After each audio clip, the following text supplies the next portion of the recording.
평창. 지난 2011년 7월 6일 세 번의 도전 끝에 평창이 동계올림픽 개최 도시로 선정됐습니다. 그로부터 7년 뒤 그리스에서 평창 올림픽을 밝힐 성화가 타올랐죠.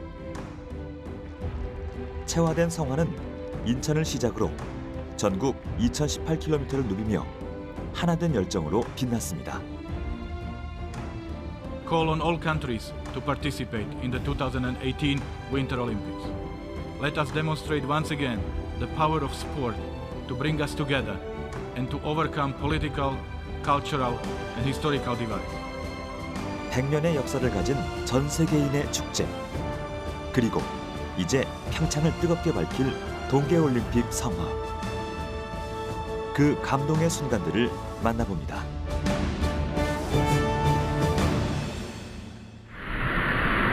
올림픽의 역사를 만날 수 있는 서울올림픽 기념관. 인종, 종교, 이념의 벽을 넘어 인류 화합의 장을 형성하는 올림픽은 세계에서 가장 큰 축제이자 평화의 상징이기도 하죠.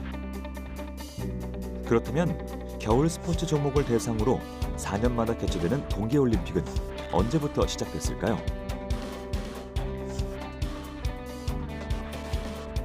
그 유구한 역사를 돌아보기 위해 특별한 사람들이 모였습니다. 평창 동계올림픽 조직위원회 자문위원 김도균 교수, 이혜리 과학 전문 기자, 그리고 기영로 스포츠 평론가가 함께했습니다. 네, 2018년 2월 9일 동계올림픽 사상 처음으로 한국이 제23회 동계올림픽 대회를 개최하게 됐습니다. 이번 시간이 지난 100년의 동계올림픽 역사를 돌아볼 수 있는 의미 있는 시간이 될 것 같은데요. 우선 이 설상 스포츠의 축제가 어떻게 시작되게 됐는지 설상 스포츠의 기원부터 좀 짚어보죠. 예, 원래 9세기 때도 이 스키도 좀 있었고 막대기로 하는 그런 게 있었습니다. 9세기요? 예, 네. 그때부터 있어갖고 스칸디나 반도 국가들이 스키를 많이 타기 시작했어요. 그때부터도. 근데 이제 동계 스포츠란 말이 생긴 것은 1860년부터입니다. 그때부터 이제 동계 스포츠란 말이 생겼고 1892년에 스피드 스케이팅과 피겨 스케이팅을 합해서 국제 빙상연맹이 만들어진 겁니다. 그래서 본격적으로 시작한 것은 1892년 국제빙상연맹이 만들어졌을 때부터라고 할 수 있겠습니다. 네, 지금은 동계올림픽하고 하계올림픽이 이렇게 분리돼서 운영이 되고 있지만 처음에는 동계 스포츠 일부 종목이 하계올림픽이랑 같이 열렸던 거죠? 네, 언제부터 실제로 그럼? 1908년도에 피겨 종목이 파리 때는 처음 이제 종목으로 채택돼서 되고 있었고, 이러한 동계와 하계가 이제 구분이 돼서 나눠지기 시작한 것은 이제 1924년도부터 이제 동계올림픽이 개최가 됐으니까, 어떻게 보면은 올림픽이 처음 시작한 게 1896년이니까 한 30년 정도 지나서 이제 동계올림픽이 태동되었다라고 좀 얘기를 할 수가 있겠죠. 네, 그렇군요. 동계올림픽의 시초는 1924년 프랑스 샤모니에서 열린 국제 동계 스포츠 주간입니다. 그해 파리에서 개최된 하계올림픽을 기념하기 위한 행사였죠. 11일 동안 진행된 대회에서 16개국 250여 명의 선수가 참가, 총 16개 종목에서 승부를 겨뤘습니다. 최초의 금메달리스트인 미국의 찰스 주트로 선수는 스피드 스케이팅 남자 500m 경기에서 우승, 첫 메달리스트의 행운을 거머쥐었죠. 단출했던 대회가 대성공을 거두며 동계올림픽으로 분리 독립됐지만 초반의 동계올림픽은 날씨와 그에 따른 기술적인 문제로 수많은 걸림돌을 뛰어넘어야 했습니다. 대회 때 생모리츠 1928년 대회 때는 비가 억수같이 왔어요. 그래서 스피드 스케이팅 남자 1000m 경기가 취소가 됐습니다. 그때만 해도 이제 야외에서, 지금 같으면 비가 아무리 오더라도 스피드 스케이팅 취소되는 건 없겠죠. 그래서 처음으로 그때 동계올림픽이 순환을 겪었던 그 생모리츠 동계올림픽이었어요. 그랬군요. 또 뭐 1964년 오스트리아 올림픽 같은 경우는 이제 눈이 안 와가지고 군인들이 눈을 다 날라다가 해서 이제 올림픽을 개최한 그러한 사례도 있었고, 또 1980년도 같은 경우는 어떻게 보면 그때 이제 처음으로 이 제설기가 이제 등장을 했는데 우리가 말한 이제 인공눈이 처음 만들어져서 이제 뿌림으로써 이제 동계올림픽이 이제 시작이 되었죠. 생각보다 제설기가 등장한 게 1980년이면은 그렇게 옛날 일은 아니군요. 최근 들어서 좀 제설기가 생긴 거군요. 맞습니다. 그래서 이 동계올림픽 그 개최 조항에도 이런 인공설을 모아놓았다가 이제 눈이 오지 않을 때 가져다 쓰는 그러한 것들이 만들어져 있고요. 실제로 이제 올림픽에서 이런 설상 종목을 할 때 기존의 자연설보다는 인공설이 기록을 내거나 또 경기를 운영하는 데 있어서 훨씬 더 효과적이라고 할 수가 있겠습니다. 그 점은 저도 신기하더라고요. 네. 어떤 이유에서? 우선 뭐 자연설 같은 경우는 그 눈의 약자가 굉장히 얇다 보니까 상당히 경기를 하는 데 있어서 경기력에 좀 지장을 줄 수가 있고, 인공설 같은 경우는 말 그대로 물을 이용해서 만들다 보니까 이게 다져지고 딱딱해지다 보니까 설상에는 상당히 스피드하고 또 미끄러진 면에서 상당히 좋다라고 얘기를 좀 할 수가 있겠죠. 우리가 생각하는 스키 종목도 인공 눈으로 하는 거지 그 자연 눈이 아닙니다. 그러니까 오히려 자연 눈이 적이 될 수도 있습니다. 그렇군요. 왠지 동계올림픽 기간에 눈 오면 더 좋아할 것 같은데 그렇지 않다는 아니에요. 사실도 네, 선수들도 안 재미있네요. 좋아해요. 그렇군요. 1948년 프랑스 생모리츠 올림픽은 우리나라의 아주 뜻깊은 대회였습니다. 광복 후 독립국 자격으로 첫 출전을 했기 때문이죠. 선수 3명과 임원 2명. 조촐하지만 역사에 남을 순간이었습니다. 1992년 프랑스 알베르빌에서 열린 16회 동계올림픽은 같은 해에 열렸던 하계와 동계올림픽이 지금처럼 2년 간격으로 분리된 형태를 띠게 됐다는 점에서 의미가 깊습니다. 그럼 동하계 올림픽 개최 연도를 분리한 이유는 무엇일까요? 알베르빌 말씀 나와서 그런데 이제 올림픽이 하계하고 같이 열렸어요. 알베르빌하고 이제 바르셀로나 92년 그러다가 이제 2년마다 열자 그래서 타수를 바꿨죠. 그래서 2년 후에 릴레이 한메르 동계올림픽이 열려서 그때 2년 후에 1994년에 열리고 그 다음부터는 이제 동계와 하계 올림픽이 2년마다 열리게 된 거죠. IOC가 아마 그거는 제가 볼 땐 IOC가 한 것 중에서 제일 잘한 것 같아요. 왜 그렇게 네. 생각하세요? 한 해 동하게 열리니까 네. 올림픽이 그만큼 좀 집중하기가 어렵죠. 그렇군요. 준비하기도 어렵고. 네. 그래서 2년마다 이제 동계, 하계 이렇게 열리게 돼 있습니다. 그런 측면도 있지만 어떤 올림픽의 어떤 저변적인 확대를 위해서 4년마다 하는 것을 이제 2년마다 경연으로 개최하니까 이 올림픽에 대한 지속적인 관심들을 또 끌어올 수도 있고. 네, 맞습니다. IOC로 볼 때는 이제 돈을 더 많이 벌 수 있는 그런 IOC가 이 올림픽을 하계와 동계를 나눠서 2년마다 이렇게 열리게 했다는 거는 어떻게 보면 정말 잘 선택한 일이다라고 볼 수 있겠네요. 그 지금 과거의 올림픽들을 좀 이렇게 쭉 살펴보고 있는데 여태까지 올림픽 개최됐던 이 동계올림픽이 열렸던 곳에서 좀 주목할 만한 특징이 있는 그런 올림픽이 있다면 말씀 좀 해주시죠. 88년 캘거리 동계올림픽 때 많은 일이 일어나요. 브라이언 오이터너, 그래서 브라이언 오쇼. 그래서 둘 다 브라이언의 맞대결이라고 그렇죠. 했어요. 맞아요. 예, 그래서 근데 이제 미국이 이제 이긴 거죠. 보이타노가. 그러니까 브라이언 거기서 되게 오이터너. 재밌는 거는 그때 이제 네. 그 오쇼가 지지 않았습니까? 보이타노한테. 네. 그래서 이제 그러한 한이 맺혀가지고 사실은 김연아 선수의 이제 코치가 돼서 올림픽에서 메달을 땄는데 언제 땄냐면 2010년 밴쿠버 올림픽 때 땄어요. 그러니까 본인이 따지 못한 메달을 2010년 자기 조국에서 김연아를 통해서 자기 꿈을 이룬 그런 사례는 정말 아주 그러네요. 재밌는 스토리네요, 스토리 중에 정말. 하나죠. 여기서는 이제 김연아 선수의 금메달도 금메달이지만 사상 처음으로 모태범하고 이상하 선수가 남녀 500m 동시에 석권한 것은 처음이에요. 한 나라가.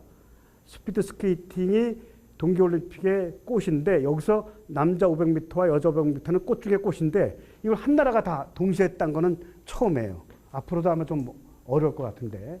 그래서 우리가 금메달 6개, 은메달 6개, 동메달 2개로 종합 5위. 그래서 이번에 4위 목표한 거예요. 네. 그때 5위를 했었기 때문에 그보다 더 높게. 4위를 목표.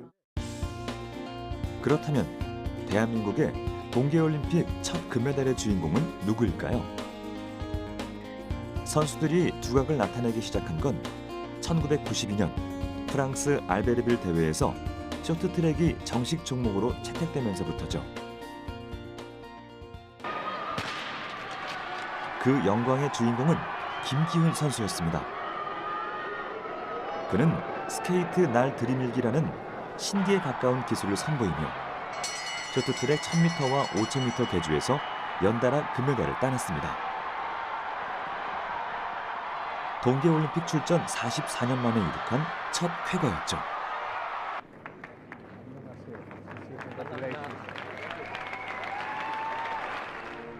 이 대회에서 금 2개, 은과 동 1개를 거머쥐며 우리나라는 종합성적 세계 10위를 달성했습니다. 한국 동계올림픽의 역사를 말할 때 빠지지 않고 등장하는 쇼트트랙의 영웅 김기훈 선수는 현재 어떻게 지내고 있을까요? 그가 재직 중인 울산의 한 과학대학교. 1985년 쇼트트랙 국가대표 선수로 혜성처럼 등장해 올림픽 2관왕의 신화를 달성한 김기훈 선수. 이제는 교편을 잡으며 또 다른 삶을 살고 있습니다.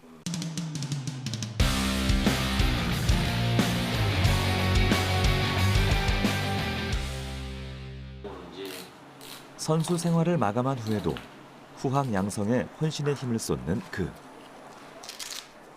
한국 쇼트트랙 남자 대표팀과 주니어 대표팀의 코치와 감독을 역임하기도 했는데요. 지난 2007년 쇼트트랙 대표 선수 출신 1호 교수로 발탁되며 울산에 자리 잡게 됐습니다.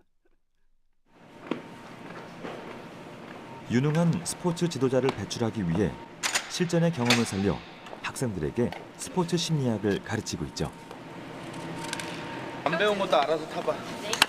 겨울 방학을 목전에 두고 아이스링크에서 마지막 빙상 수업이 진행되는 날. 한 학기 동안 직선 코너 다 배웠죠? 예. 그거 갖다가 자유활주식으로 해서 자유활주 스케이팅을 할 거야 오늘. 그래서 여러분들이 열심히 타는 거를 보여줬으면 좋겠어. 알았죠? 네. 자, 그럼 지금부터 떠들지 말고 좀 자세 좀 낮춰서 손 잡지 말고 다치지 않게 조심해서 자유활주 한다. 알았죠? 네. 자, 출발.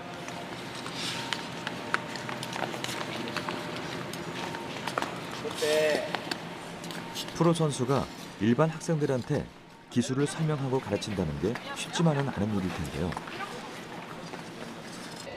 그가 대표팀 코치직을 접고 교직의 길로 들어선 이유는 무엇일까요?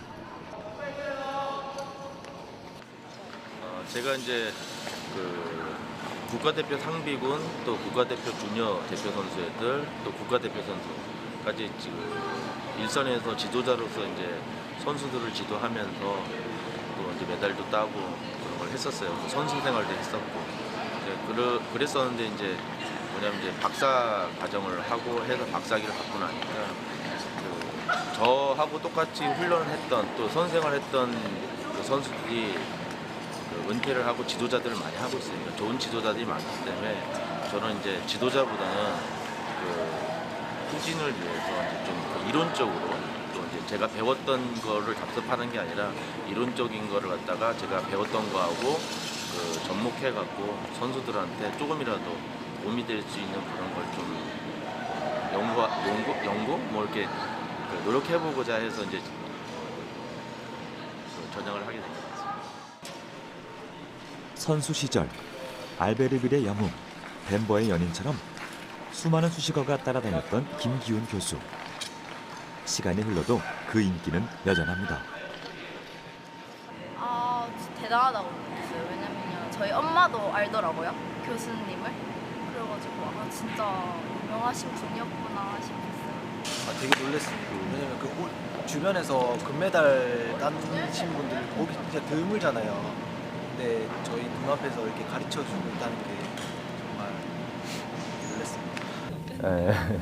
그때는 이제 지금같이 이제 많이 이제 매스컴이 많지 않고 뭐 인터넷이 많이 발달 안 했었기 때문에 지금 같지는 않았지만 그래도 저는 몰랐는데 집 앞에 뭐 고등학생들이 선물 사다 갖고 오고 막 그랬었다고 하더라고요. 저는 선전생을 했었으니까 잘 모르니까. 그리고 또 이제 주말 같은 때 친구를 만나러 뭐 이렇게 커피숍 같은 데 갔을 때 사람들이 알아보고 또 음식을 먹으러 음식점 들어갔을 때 사장님들이 수고했다 그러면서 뭐 뭐 맛있는 걸 좀 더 하나 더 준다든지 그런 그 정도의 관심들을 많이 가져주시고 사랑해 주셨죠. 올림픽에 이어 세계 선수권까지 제패하며 쇼트트랙 최정상의 선수로 국민의 열렬한 사랑에 보답했던 그 뒤에는 피나는 노력이 있었습니다. 스케이트 날 들이밀기 외에도 쇼트트랙에 최적화된 주법을 창시한 거죠. 그 주법들을 직접 들어볼까요? 그러니까 쇼트트랙에서 그 주로 쓰는 그 기술들을 보면 이제 코너, 그러니까 곡선 주로가 많기 때문에 코너에서 속도가 안 줄으면서 또 이제 브록을 따라 들어갈 수 있게 하는 이제 외발 주법이라는 거를 제가 이제 그 유치원 학생들을 타는 거를 보고 거기에 접목해서 이제 만들어낸 기술이 있거든요. 유치원 학생들이 직선에서는 이제 동작이 쉬우니까 속도를 붙여서 오다가 곡선주로 돌아갈 때는 그 동작이 잘 안 돼요. 그러니까 한 발로 쭉 돌아가더라고요. 그래서 그거를 보고 그 흘러나가지도 않고 속도를 죽이지 않고 돌아갈 수 있는 한 게 외발 주법이라는 거고, 그다음에 이제 호리병 주법이라고 이제 되어 있는데 그게 뭐냐면 직선주로 해서 그 제 뒤에 오는 선수들이 저를 추월하지 못하도록 그 직선 부분이 호리병 모양으로 이렇게 허리 잘록하게 들어가는 거 있잖아요. 그런 식으로 돌아갈 수 있는 방법이 있었고. 한 학기 동안 함께한 학생들과 헤어지는 마음이 못내 아쉬운 김기훈 선수. 그건 학생들도 마찬가지죠. 교수님 자주 놀러 오겠어요? 내 막내 동생보다 한 살 어리다. 안녕히 계세요. 안녕히 계세요. 그래. 가만 좀 주세요. 나 요번 학기 취생과 아주 내가 실망했어. 알았어. 그래도 학생들이 밝아서 재밌으시겠어요? 네, 재밌어요. 야구 재밌고 또 이제 스케이트가 위험하니까 아이들한테 소리를 많이 질렀었는데 어떤 여학생들은 그 시크하다 그러죠. 그 시크한 게 아니라 다칠까봐 그런 건데, 그리고 또 이제 여기 빙상장이 춥잖아요. 여학생들 같은 경우는 이제 예쁘게 하려고 옷을 얇게 입고 오면 여기 직원들 파카 같은 걸 주니까 해줄 건 다 해주시면서 왜 소리 지르냐고 그런 학생들이 있어요. 우리나라에서 열리는 첫 동계올림픽에 성화 봉송자로 참여한 김기훈 교수. 그 감회가 남다를 것 같은데요. 한국에서 동계 올림픽이라는 큰 경기가 치러지기 때문에 선수로서뿐만 아니라 또 지도자로서 또 그 학교에 있는 그 교육자로서 한국에서 동계 올림픽이라는 걸 한다는 게 저한테는 뭐랄까 동계 스포츠인으로서 되게 뿌듯한 또 이 뭐랄까 감동적인 게 많이 오죠. 제가 이번에 이제 그 성화를 제가 그리스에 인수단에 갔었는데 그때도 내가 이 동계 스포츠라는 종목을 참 잘했구나라는 그 자부심을 가질 수 있던 그런 순간이었거든요. 이제 그것처럼 이제 우리나라에서 동계 스포츠가 열리기 때문에 그 좀 동계 스포츠가 잘 치러져서 올림픽 잘 치러져서 그 대한민국의 동계 스포츠가 저변 확대가 확실하게 이제 많이 퍼졌으면 좋겠습니다. 2018년 제23회 평창 동계올림픽을 치러낼 대한민국. 역대 올림픽 중 가장 많은 나라의 선수들이 출전해 그 열기가 어느 때보다 뜨거울 예정입니다. 찰나의 순간에 승패를 가르는 냉혹한 승부의 세계에서 자신의 한계를 극복하기 위해 노력하고 있는 선수들. 그 속에 숨어있는 첨단 과학 장비의 소리 없는 전쟁도 눈여겨볼 만합니다. 그렇다면 평창 동계올림픽의 재미를 배가시킬 관전 포인트에는 어떤 것들이 있을까요? 스포츠 속 과학 이야기를 풀어줄 국가대표 의무 트레이너 출신 엄성흠 연구원. 쇼트트랙 3관왕의 역사를 써낸 스포츠 영웅 진선유 코치를 모셨습니다.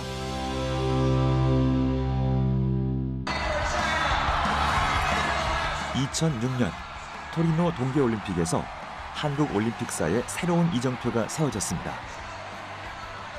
쇼트트랙 여자 1000m 경기에서 금메달을 딴 진선유 선수가 그 주인공. 1500m와 3000m 계주를 석권하며 동계올림픽 최초의 3관왕에 등극했죠.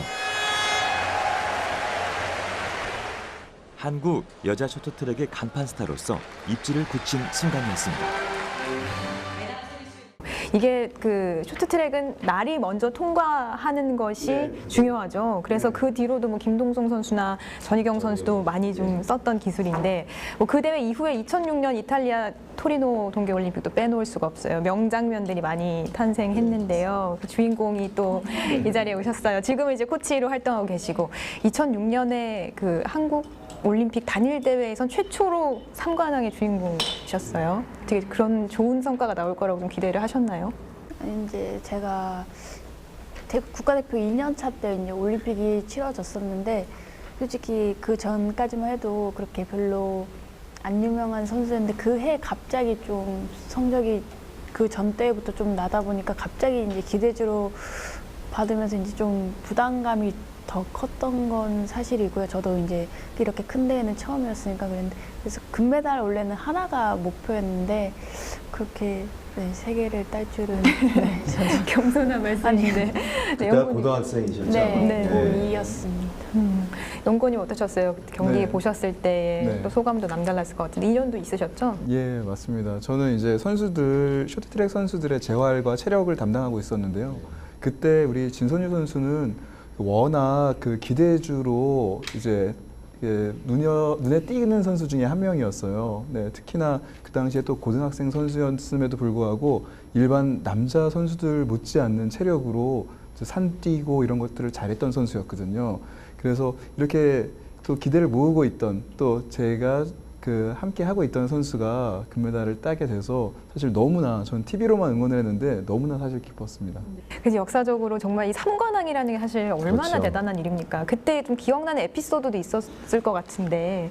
이런 말 하면 좀 그렇지만 이제 그 제가 첫 종목 1500에서 금메달을 따고 이제 두 번째 종목이 3000m 여자 계주였거든요. 이제 그러다 보니까 단체 종목이다 보니까 이제 더 제가 마지막 주자다 보니까 부담감이 더 컸었거든요. 이제 개인 종목에서 메달을 땄는데 단체 종목에서 메달을 못 따면 이제 괜히 제 탓일 것만 같고 그래서 계주 탈 때 좀 제일 많이 긴장했던 것 같은데 그 중간에 이제 변천사 선수가 계속 치고 나갈 때 저는 그때 속으로 좀 안 나갔으면 좋겠다고 이제 앞에서 이제 뒷 선수한테 추월 당하는 것보다 그냥 제가 못 나가는 게 욕을 덜 먹을 것 같아서 네. 그러니까 이제 그런 나쁜 생각까지 속으로 계속 나가지 말지 뭐 그랬던 기억이 들어요. 네, 그러셨구나. 이 경기 모습 보면은 이렇게 후반 두세 바퀴 남겼을 때까지만 해도 뒤에 좀 이렇게 있다가 막판에 이렇게 아웃코스로 치고 나온 경기 많이 보여줬거든요. 다 작전인가요, 그게? 작전이기도 하고 제가 이제 다른 기술적인 면이 조금 부족했었거든요. 그래서 그런 기술적인 면이 부족하다 보니까 그렇게 그냥 한 번에 힘쓰는 이제 한 방에 해결하자. 그때 원래 마지막 4번째 주자셨나요? 네? 2번이 마지막 주제. 2번이 마지막 주자셨구나. 진짜 감동적인 아주 장면이었던 것 같아요. 맞아요. 얼마나 소리를 질렀는지 몰라요, 정말. 네.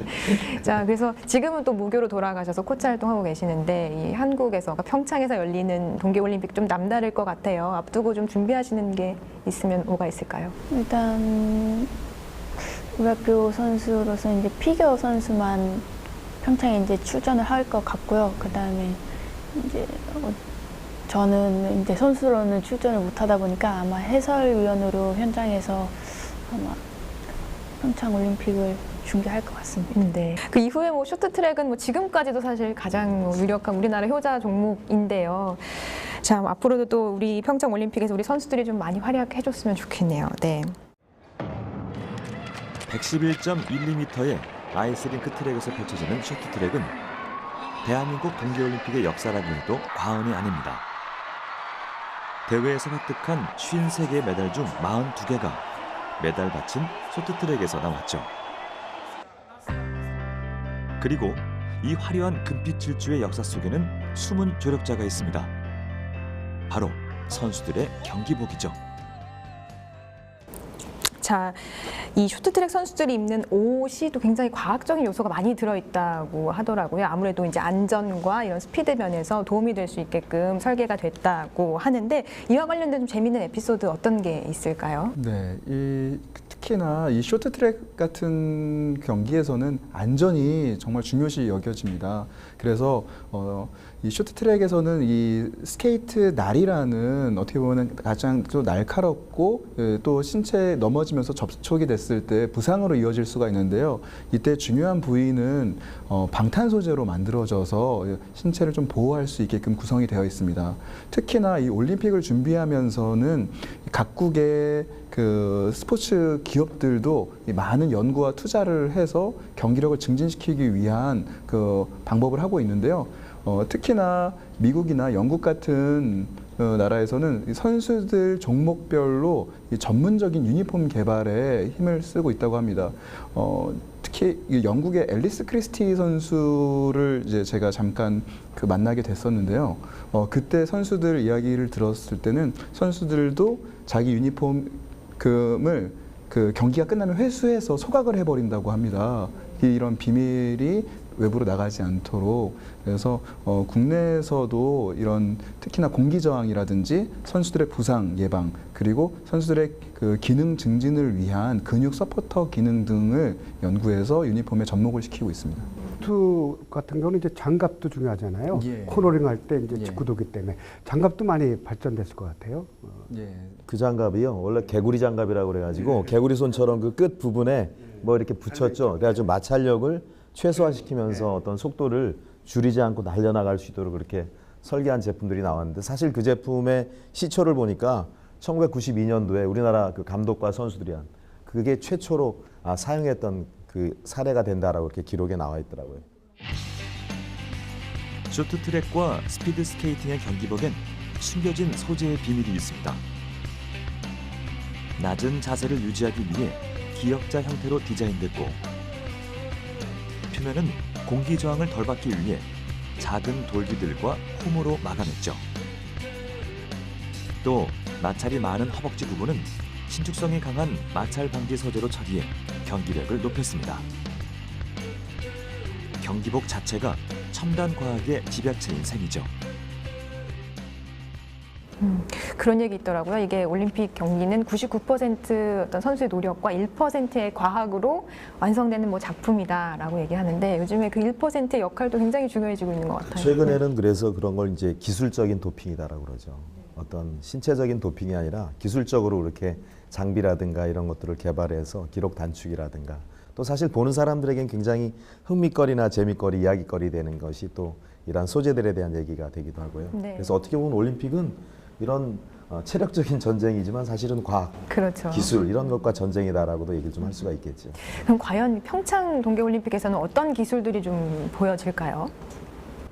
상당히 많은 기술들이 좀 보여지겠죠. 근데 뭐 아직까지 뭐 비밀이라서 뭐 그런 비밀들은 사실 공개는 안 하지만 사실 뭐 선수들 육상 같은 경우도 우승하고 나면 우사인 볼트가 뭐 신발을 들고 이렇게 뛴다거나 하는 것처럼 아마 이번 올림픽도 그러한 그 과학적인 그런 기술들이 이제 선수의 성과 후에 분명히 나타날 거라고 생각을 하는데 제가 생각하기에는 우선 그런 그 유니폼의 소재 전쟁, 그 다음에 어떤 그 용품들의 재질 전쟁 이런 것들이 아주 클 거라고 저는 개인적으로 생각을 좀 합니다. 그렇다면 겨울 스포츠에 숨겨진 또 다른 과학의 비밀은 무엇일까요? 알파인 스키의 활강은 속도 경쟁이기 때문에 코스에 소금을 뿌립니다. 눈 표면을 살짝 얼리기 위해서죠.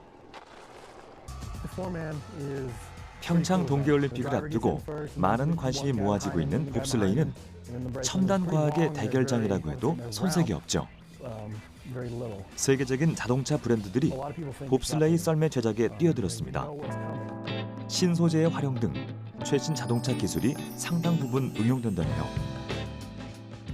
도핑 얘기 좀 해볼게요. 또 얼마 전에 그 러시아 도핑 사태로 한번 홍역을 치렀는데 이번에 그 지난 동계올림픽들의 어떤 도핑 논란들 좀 정리를 하고 우선 갈까요? 뭐 우리가 올림픽 도핑에 대한 역사를 좀 얘기를 하면 2002년 솔트트랙 동계올림픽 때가 아마 가장 그 많은 그런 그 올림픽에서 도핑이 나와서 그때 선수들이 뭐 금메달 6개, 은메달 2개, 동메달 1개가 박탈이 되었었고, 그다음에 2006년 토리노 동계올림픽 때는 뭐 오스트리아의 혈액 도핑 스캔들이 굉장히 큰 그런 이슈가 좀 됐었고요. 뭐 잘 아시다시피 지난 2014년도에 그 러시아의 소치가 이제 국가적인 그런 도핑에 관여함으로써 이제 상당히 이슈가 좀 됐었는데, 또 그다음에 이러한 도핑을 검사하는 방법도 계속해서 진화를 하고 있어요. 뭐 옛날에는 우리가 혈액 검사를 실시했는데, 또 그 이후에는 뭐 선수의 생체 수첩이라든가, 또 최근에는 뭐 사전에 통지를 안 하고 기습적으로 이렇게 하는 그런 것들을 통해서 도핑을 지속적으로 지금 방지하고 있는 그런 추세다라고 볼 수가 있겠습니다. 네.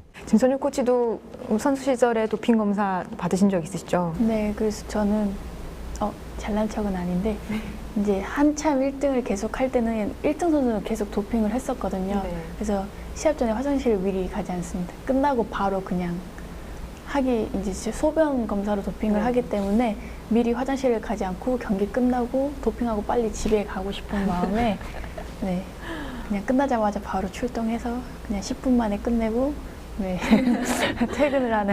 아주 우수한 선수입니다. 네, 검사를 받는 선수들한테도 좀 힘들군요, 이 도핑이. 네, 이게 한번 실패를 하면 몇 시간 뒤에 이제 올지 소변을 봐야 모르는 되니까. 그렇군요. 하염없이 기다려야 되기 때문에. 네. 네, 알겠습니다. 동계올림픽 종합 4위라는 역대 최고 성적에 도전하는 우리 선수팀. 이에 남겨진 숙제가 있습니다. 바로 비인기 종목의 메달권 사수죠. 빙상을 제외한 나머지 종목에서 메달을 추가해야만 순위권에 안정적으로 안착할 수 있을 전망인데요. 특히 평창 동계올림픽에서는 불모지나 다름없던 설상 종목의 첫 메달을 꿈꾸고 있습니다. 그 기대주로 어떤 선수들을 주목해야 할까요? 비인기 종목에 대한 또 관심도 높아져야 또 평창 동계올림픽이 성공적으로 치러질 수 있지 않겠습니까? 좀 눈여겨볼 만한 선수들, 어떤 선수들이 있을까요? 우선 뭐 크로스컨트리의 그 김 마그너스라는 선수, 뭐 그 아버지와 어머니가 그 한국 사람이고 아버지가 그 노르웨이 태생 아닙니까? 이 선수, 그러니까 저는 어떻게 보면 그 올림픽은 이 스타 산실의 어떠한 태생인 것 같아요. 그래서 많은 선수들이 저는 이번 평창을 통해서 좀 만들었으면 좋겠는데, 뭐 그 외에도 뭐 한국 컬링 남녀 대표팀이라든가 이런 기대되는 종목들이 좀 있는 것 같습니다. 네. 저희가 빙상 쪽 스포츠 얘기 많이 해봤는데 설상이 조금 비인기 종목도 많고 그래요. 이번 올림픽, 동계올림픽 계기로 해서 설상 스포츠 종목들도 또 우리 국민들에게 좀 많이 알려졌으면 좋겠다라는 생각이 드네요. 이제까지 그 설상 종목이 6대4 정도로 금메달이 더 많거든요. 이번 대회도 설상 종목이 61개, 네. 그 빙상 종목이 41개. 이번에 이상호 선수가 스노보드 대회전인데 이게 종목 특성상 좀 불안한 게 같이 출발하거나 하면 되는데 이게 토너먼트로 해요. 그러니까 자꾸 토너먼트 올라가면서 이제 16강을 가린 다음에 16강부터 토너먼트로 올라가는 거예요. 평양 대회전은. 네. 이러니까 좀 불안하다는 얘기입니다. 왜냐하면 한 번 삐끗하게 되면 어렵거든요. 그래도 아마 제가 볼 때 홈그라운드 2점 살리고 컨디션만 좋다면은 메달까지도 가능하다. 만약에 동메달 이상 따게 되면은 설상 종목 우리 최초가 되는 거죠. 네. 거기다가 모글의 최재우 선수는 소치 동계올림픽 때 실패 경험이 있기 때문에 이번에 월드컵에서도 지난 12월 달에 4위도 하긴 했습니다만은 이 최재우 선수도 언제든지 메달까지도 심지어는 가능한 선수라고 좀 볼 수 있고, 저는 한 가지 설상 종목하면 이채원 선수가 항상 떠오르는데 이채원 선수가 들어오는 걸, 메달은 바라지 않습니다.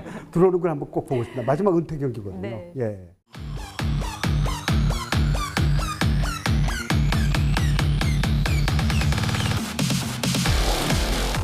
동계올림픽 사상 처음으로 가장 많은 국가와 선수가 참여하고 최다 메달이 걸려있는 대회.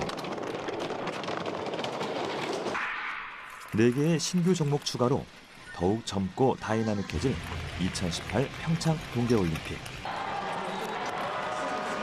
그 치열한 승부 속에서 드라마 같은 진검승부가 우리를 기다리고 있습니다.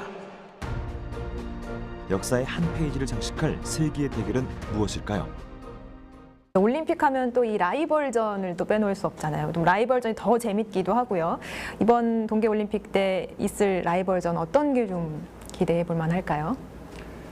일단 국가적으로 봐야 돼요. 앞서 말씀드렸듯이 독일과 노르웨이의 종합 1위 다툼, 우리와 일본의 3, 4위 놓고 다툴 거예요. 순위는. 개인적으로 볼 때는 한국 사람으로는 아마 이상화 선수와 고다이라 나오. 고다이라 나오 선수가 지난해부터 한 번도 1위 자리를 내놓지 않고 있거든요. 근데 저는 막판 월드컵 4차 대회를 눈여겨봤어요. 0.34초 그쪽으로 좁아들어졌거든요. 진선율 코치는 어때요? 쇼트트랙 종목에서 우리의 맞수가 될 국가는 어디일까요? 일단 영원한 라이벌인 중국이지 않을까 싶습니다. 항상 여자 이제 계주 종목에서 이제 중국이랑 한국이 결승에서 항상 맞대결이었는데 이제 역대에서도 그렇고 이제 중국이 원체 이제 단체 종목에서 강하다 보니까 계주에서 항상 이겼어도 올림픽에서는 항상 우리나라한테 졌었거든요. 그렇기 때문에 이번에도 어쩔 수 없는 평생 라이벌이지 않을까 생각됩니다. 네, 알겠습니다.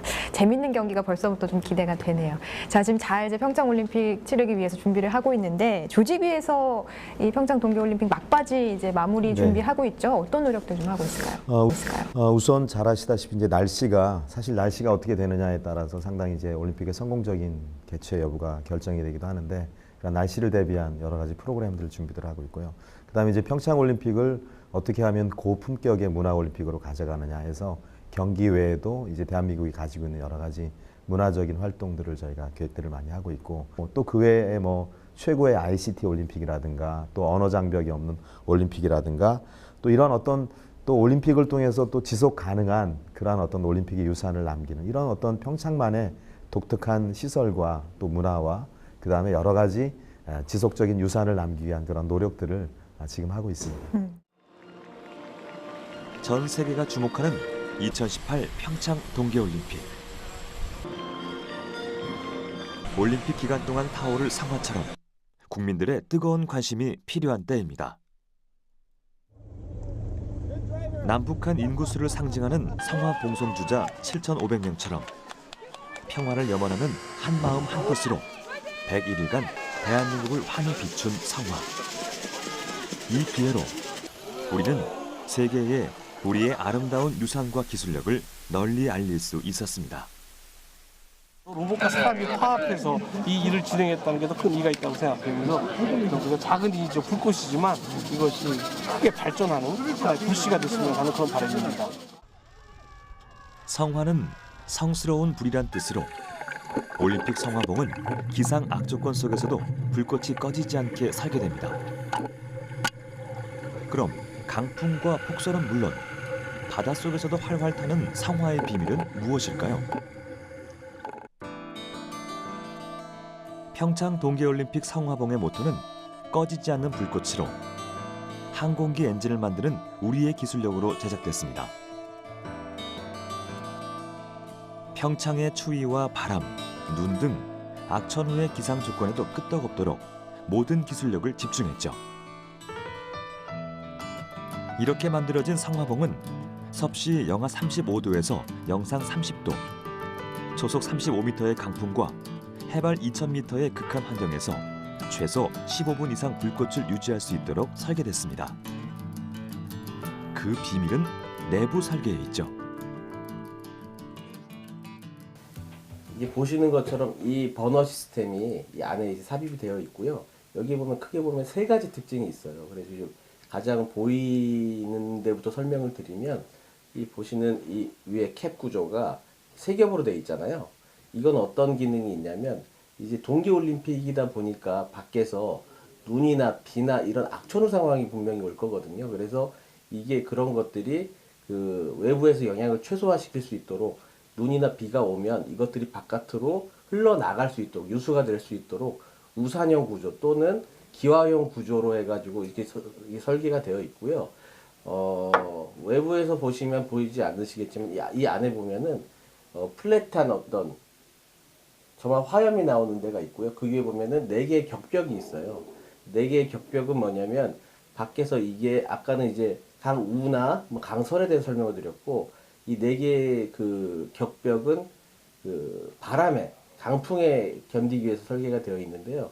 이 강풍 자체는 한쪽이나 뭐 여러 방향에서 이렇게 불이 오게 그 바람이 불 거잖아요. 그러면 그 방에 있는 격벽이 그 바람을 좀 차단을 해주고 바람이 반대편으로 흘러서 나가지 않도록 차단해주면서 바람의 영향을 최소화하면서 거기에 보면 바람에 산소가 유입이 되잖아요. 산소가 바람이 부는 반대쪽에는 에너지원을 공급을 해줘가지고 불이 꺼지지 않고 안전하게 보존이 될 수 있도록 보조화염, 주화염 개념으로 해서 설계가 돼 있어요. 화약 방식에서 회를 거듭하며 가스식으로 바뀌어온 성화봉들. 성화봉 제작은 올림픽을 개최하는 국가의 몫이기 때문에 많은 나라들이 불꽃을 유지하기 위해 다양한 기술을 성화봉에 접목했죠. 성화는 곧 그 나라의 과학기술을 예측할 수 있는 기준이 됩니다. 지금 이제 한 겨울을 뚫고 평창 올림픽이 이제 시작이 될 텐데요. 지금 뭐 각 사회 여러 분야에서 각자 많은 분들이 어려움을 겪고 있고 또 많은 힘든 과정들을 겪고 있으실 텐데 이 평창 동계올림픽과 그 평창 동계올림픽 안에서 불꽃으로 형상화되는 어떤 성화봉을 통해서 많은 격려와 힘이 좀 되셨으면 좋겠고요.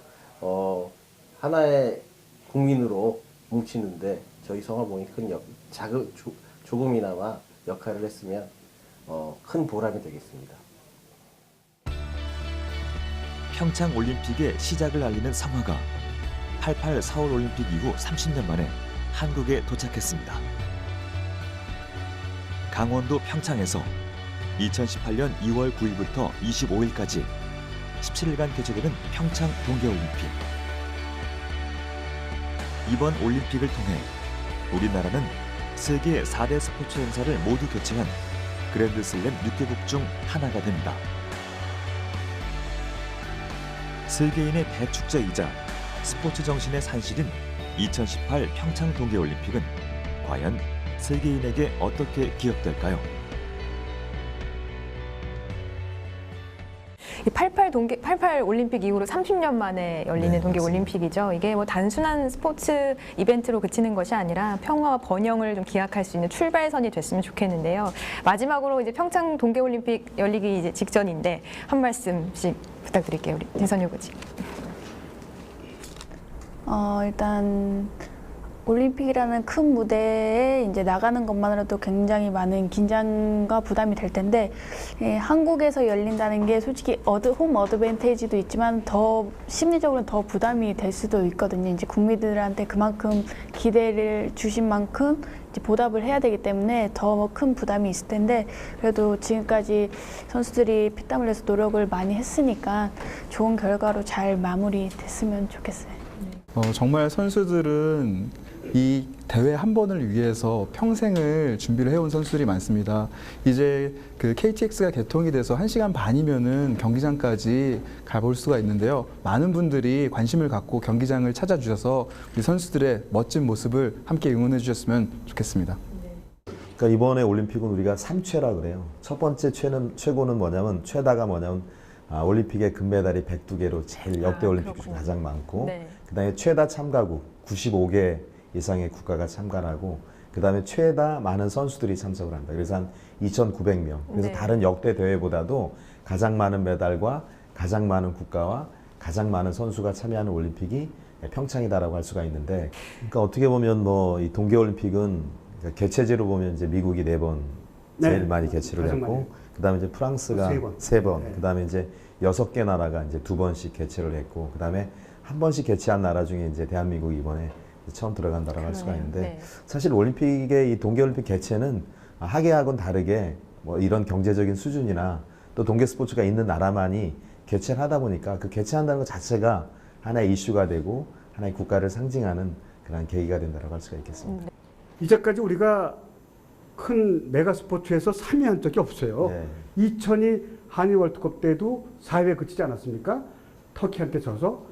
그리고 1988년 하계올림픽 때 우리가 했잖아요. 그때도 4위 했어요. 금메달 12개로.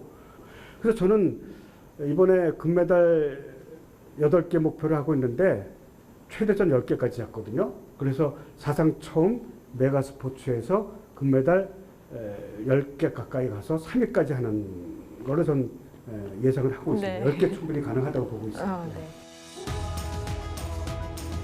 많은 사람들이 염원했고 오랜 기간 준비해온 올림픽이 개최됩니다.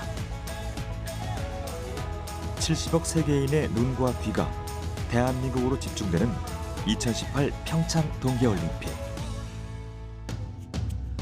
국민의 관심과 성원이 성공적인 올림픽 개최로 이어져 대한민국의 위상이 다시 한번 세계에 널리 떨쳐지길 기원합니다.